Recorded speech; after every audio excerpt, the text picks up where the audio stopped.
아침을 시작하는 슬기로운 방법. 오늘 내게 이로운 뉴스. 노영희의 출발 새 아침 슬기로운 인터뷰.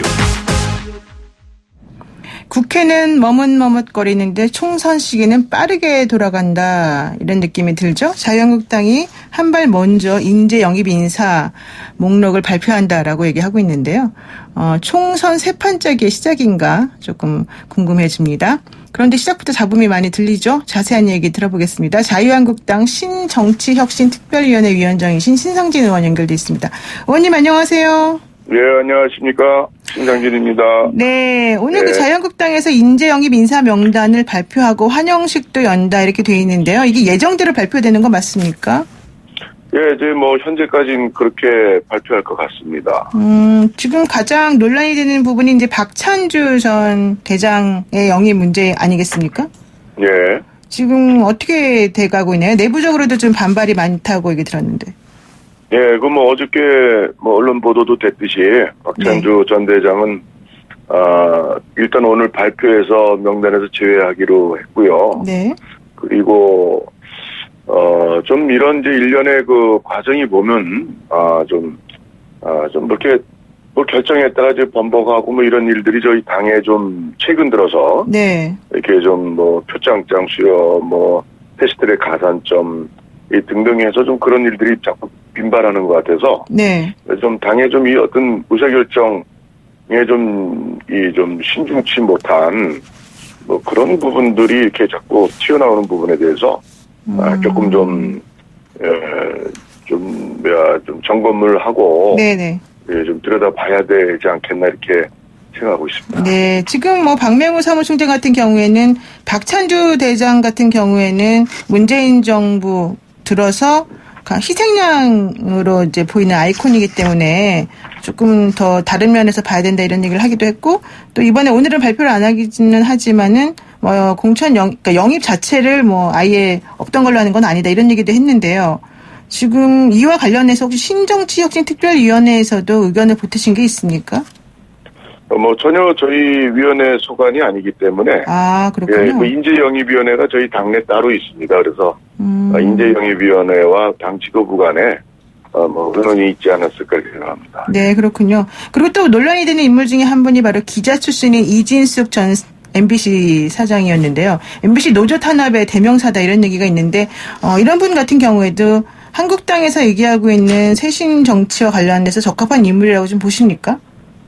예, 이진숙, 전 대전 MBC 사장 같은 경우는, 아마 보는 시각에 따라 좀 다를 수는 있으리라 생각이 듭니다. 네. 이게 민주노총 산하 언론노조 MBC 지부에, 노조와의 이제 갈등이 생긴 건데, 근데 이것이, 일방적으로 노조를 탄압했다. 저도 이제 그 시기에 정확히 그 상황 좀 지금 정확히 기억하고는 없습니다만은, 네. 이런 부분에 대해서 평가가 좀 갈릴 수 있다고 생각을 합니다. 근데, 지금 우리 당이 처한 현실에서, 이 적폐 청산의 어떤 피해자를 요번에 아마 박찬주 전 대장과 이진숙 MBC 노조, 네. MBC 사장 같은 경우를 이렇게 하는 것은 좀, 굳이, 많은 인물 속에서 이렇게 좀, 논란의 소지가 있을 수 있는 인물들을 굳이 이번 첫 인재영입 명단에 넣었어야 되는가 하는 데서 조금 아쉬움은 있습니다. 이제 이런 얘기가 있습니다. 어제 이해찬 민주당 대표도 사실은 조국 장관과 관련해서 유감의 표시를 하기는 했습니다만은 그 본질은 결국 2030 세대, 청년 세대들에 대해서 깊이 헤아리지 못한 그런 공감 부족 능력이었다 이런 얘기였거든요. 그래서 여당이 그런 식으로 2030 지지를 조금 못 받게 된 것을 오히려 이 야당인 한국당에서는 기회를 살렸어야 된다. 그래서 이번에 인재 영입과 관련해서도 1호 인사나 대부분의 인사가 그런 청년을 대표하는 새로운 인물이었어야 되는 거 아니냐 이런 얘기 있거든요. 그런데 그 부분에 대해서 어떻게 생각하세요? 네, 저희가 아마 오늘 10명 안팎으로 발표가 될 것 같은데. 네. 그러니까 언론 보도에는 너무 이제 박찬주 전 대장과 이진숙 전 MBC 대전 사장과 이 두 분이 너무 이렇게 부각이 되는 것 같은데. 네. 실제 청년 목소로도 또 뭐 있고 또 뭐 체육계에도 있고 또 탈원전 지금 문재인 정권의 탈원전 정책에 또 비판적인 또 그 분야의 또 원자력 전문가도 있고. 아, 그렇군요. 예, 그런 여러분들이 계신데 명단이 좀 오늘 발표되고 난 다음에 좀 더 종합적인 좀 인재영입에 대한 좀 평가가 이루어졌으면 하는 생각이고요. 그래서 그런 다른 또 분야의 분들이 있기는 하지만 좀 더 이렇게 좀 뭐 세간의 좀 이 파격적이랄까 좀 이렇게 국민의 관심적 어떤 인물이 좀 이번에 아마 들어가 있지 잘 부족한 것 같아요. 그런 면에선. 그래서 좀 아쉬움은 있습니다. 그렇지만 앞으로 저희 당이 뭐 지지율이 현재 좀 국민 비호감이 높고 네. 그런 상태이기 때문에 앞으로 좀 그런 당의 어떤 혁신과 좀 또 새로운 모습을 보여준다면 그런 인재 영입도 좀 더 수월하게 국민의 좀 이게 시각을 또 지지를 받을 수 있는 인재 영입이 더 뭐 2차, 3차 늘어나지 않을까 생각을 하는데 오늘 발표되는 인재 영입 가지고는 조금 부족한 점을 저희 뭐 당내도 잘 알고 있습니다. 예. 그렇군요. 근데 이제 아무래도 그 1호 영입, 그러니까 첫 번째 그 인재 영입과 관련된 발표이기 때문에 그 발표되는 명단 자체가 앞으로 한국당이 어떤 식으로 총선을 이끌고 갈지 그 방향성을 보여준다는 측면에서 매우 중요하지 않겠습니까? 그런데 이제 좀 전에 위원장님께서 말씀하시긴 하셨습니다만은 참신성과 확장성이 없다. 군인과 교수가 뭐 핵심 영입 인사로 계속 나오는 게 맞냐. 이제 이런 얘기를 하면서 결국 중도층하고 무당층을 못 잡고 있다. 이런 비판이 있거든요. 예, 그런 점에서 좀 부족한 상황이라고 생각이 듭니다, 저도. 너무 솔직히 인정하시니까. 예. 네, 좋습니다. 그리고요, 인재 영입과 함께 총선 기획단도 출범을 한다 그러는데요. 그럼 자유한국당의 총선 전략은 정확하게 앞으로 어떻게 되는 거예요? 뭐 총선 전략은 저희가 지금 안고 있는 문제가 이제 지지율이 아직 낮지 않습니까? 네. 그리고 이제 특히나 수도권에서의 어떤 지지율을 회복이 중요한데 그러려면은 저희가 좀 혁신하는 모습을 보여줘야 됩니다. 그리고 그렇죠. 네.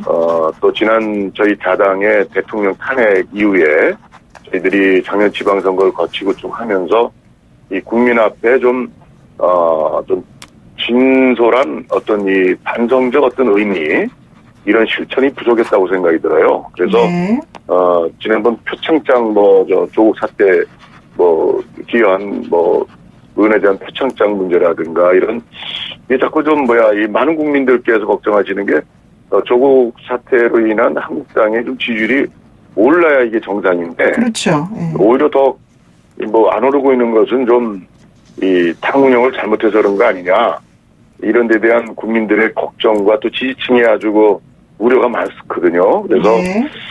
이런 부분을 저희가 좀 냉정히 되짚어보고 이걸 개선하지 않으면 좀 중도층과 또 외연 확장에 어려움을 겪어서 결국 내년 총선이 전략에서 큰 문제가 있겠다. 이런 좀 저는 판단을 하고 있고요. 그리고 중요한 게 이제 공천 룰인데 저희 혁신위에서 지난번에 혁신안은 이제 최종안을 만들어서 이제 당에 보고를 했는데 네. 이제 그것이 이제 아무래도 예민한 문제이기 때문에 아마 당 지도부의 생각은 좀 더 이제 공간이 구성이 12월쯤 되지 않을까 생각을 하는데요. 공천관리위원회가 구성이 되면 그런 전후로 해서 아마 그게 다듬어져서 확정이 될 것 같습니다. 공천룰이. 거기에 네. 반드시 국민 공감적인 혁신적 안이 있지 않고서는 총선 내서 성공하기 어렵겠다는 생각이 들고요. 또 하나는 총선 전략이 중요한 거는 이 지금 찢어져 있는 이 보수 진영의 그런 좀 이 통합이 중요하죠. 그래서 네. 대통합을 성사시켜야 되고 그것이 당대당 통합인지 선거연대가 될지 그것은 좀 상황에 따라 좀 해야 되겠지만 중요한 거는 무엇보다 저희 한국당이 요즘에 좀 여러 가지 그런 좀 실수들을 앞으로 하지 말고 좀 국민 공감 이루는 그런 당 어떤 좀 이 태도를 잘하고 비전 제시를 국민 앞에 더 적극적으로 해나가야 된다. 네. 그렇지 않으면 총선에서 어렵다고 저는 보고 있습니다. 네, 그렇군요. 지금 쓴소리를 좀 해주시긴 하셨는데요.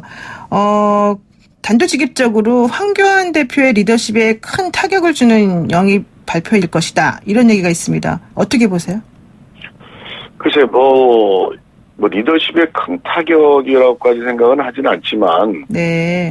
좀 일련의 최근에 그런 여러 가지 벌어지는 저희 당의 그런 태도에서 좀 이것이 가당비 어쩌는다고 이 작은 문제들이 쌓여서 결국은 우리 당 운영의 대표의 리더십에 흠이 가지 않을까 저도 생각을 하고 있습니다. 그래서 빨리 저희 당에서 좀 하나하나 결정에 있어서 좀 많은 의견을 듣고 좀 신중한 결정이 당 지도부에서 있었으면 하는 바람입니다. 그렇군요. 그리고 이제 연결해서 황교안 대표하고 나경원 원내대표 사이에 불화설도 사실 좀 나오고 있습니다. 선진화법 관련해서 가산점을 준다던가, 조국 낙마 표창장 준다던가, 이런 거 관련해서 또 황교안 대표가 불쾌하다 이런 입장을 밝혔다고도 하는데, 두 대표 사이는 괜찮은 건지요? 글쎄, 아직까지는 괜찮은 모습이었는데, 네. 저도 요즘의 사태를 보면, 좀 이렇게 황 대표와 나 원내대표 간에 또 소통이 좀 부족하지 않은 거 아닌가. 소통 부족이요? 예. 예, 그래서 저희도 이제 그 전에 의원총회에서 갑자기 이제 표창장 또 패스트트랙 가산점 이런 얘기들이, 있는 걸 보고서. 네. 그러니까 표창장 이제 우리 원내 활동의 그 일환으로 원내대표가 이제 아마 결정한 것 같은데요. 그렇죠. 패스트트랙 가산점도 그렇고. 네. 이게 좀 그런 상황에 당대표는 과연 협의가 됐었을까? 라는 저는 그 순간에 그런 느낌을 가졌어요. 그래서, 네. 투톱 체제가, 좀 더 하는 데까지 있어서, 근데 나경원 우리 원내대표는 12월, 중순까지가 임기인데, 네. 어떻게 될지 모르지만 하는 데까지 있어서는, 좀 더, 긴밀한 이 협의를 통한 발표, 네, 이런 게 좀 더 강화되지 않으면 당내 이 불협화음이 좀 생기지 않을까 우려하고 있습니다. 나경원 원내대표는 표창장 관련해서는 원래 장관을 낙마시키면 옛날부터 주어오던 것이다 이런 얘기도 했었었는데 그게 아닌가 보죠? 지금 위원장님 말씀 들어보면? 이제 비공개적으로 좀 조용히 주거나 저희 당이 또 좋은 환경에서 네. 이렇게 할 수는 있었다고 보는데 지금 상황에서는 그건 아니죠. 이렇게 공개적으로 한 건 아니었다 이런 얘기네요. 예, 그리고 또 국민들이 이뤄낸 결과라고 봅니다. 그렇군요. 우리 의원끼리 자축하는 그런 거는 좀 잘못됐다고 보죠. 그래서 지금 그 위원장님께서 현역 의원 절반 이상 물갈이해야 된다 이런 얘기도 하셨고요. 또 우리 당은 자만하는 게 문제다 이런 얘기도 사실 하셨거든요. 네. 그게 지금 예를 들면 윤상현 의원 같은 경우에도 친박 대명사 대표적인 인물로 얘기되고 있지만 저번에 유승민 의원하고 김무성 전 대표를 청와대에서 공격하라고 해서 내가 공격수로 나선 거다 이런 얘기까지 했었습니다. 그 얘기는 결과론적으로는 친박 인사에 대해서 명확하게 뭔가 당에서 해결하지 않으면은 앞으로 조금 어려워질 수도 있다 이런 얘기라도 들리는데 어떻습니까? 그런 크게 관심 둘 사항은 아니라고 봅니다. 관심이 아니에요? 그렇군요. 자, 이제 마지막으로 지금 이해찬 대표가 어제 기자간담회 하면서 30년 넘게 정치했지만 이렇게 발목 잡는 야당은 처음이다 이런 얘기 하셨습니다. 이해찬 대표의 지적에 대해서 어떻게 생각하세요? 사실 지금 민주당 측에서 조국 사태에 큰 책임이 있는데 거기에 이제 당대표, 이해찬 대표께서 좀 이렇게 사과도 저는 아니라고 봅니다. 네. 표현은 이제 국민께 죄송하다 돼 있지만 그 앞뒤 문맥을 다 보면 야당 공격이고 또 검찰 개혁이고 조국에 대한 어떤 임명에 대해서 당의 역할이나 좀 진솔한 사과는 저는 전혀 없었다고 봐요. 표현만 네. 사과가 들어가 있었지. 그래서 좀 더 민주당이 아직 이 국민의 마음을 제대로 공감하는지 못하고 있구나. 이런 좀 생각을 해서 당을 떠나서 좀 집권당으로서 너무 안이하게 대처하고 있지 않나. 네. 이런 데서 좀 대단히 좀 아쉬운 그런 어제 기자회견이었던 것 같습니다. 그랬군요. 결론적으로는 국민과 공감하는 그런 정당의 모습을 보여야지 발전이 있다 이런 얘기인 것 같아요. 예, 네. 지금 청와대나 민주당이나 좀 조국 사태에서 보듯이 너무 좀 독선적이고 네. 일방적이고 좀 이런 어떤 어떻게 보면 너무 지나친 어떤 자신감, 네. 야당이 좀 잘하지 못한다고 판단을 해서 네. 너무 야당을 얕잡아봐서 국민까지 얕잡아보는 거 아닌가. 이런 데서 좀 여당에 좀 맹성이 있어야 지금의 어려운 경제 난국이나 여러 가지를 풀어나갈 수 있지 않나 저도 좀 국가를 건너는 입장을 이렇게 생각합니다. 네, 야당을 얕잡아보고 국민까지 얕잡아보는 거다. 네, 오늘 말씀 여기까지 듣겠습니다. 고맙습니다. 네, 감사합니다. 네, 지금까지 자유한국당의 신정치혁신특별위원회 위원장이신 신상진 의원이었습니다.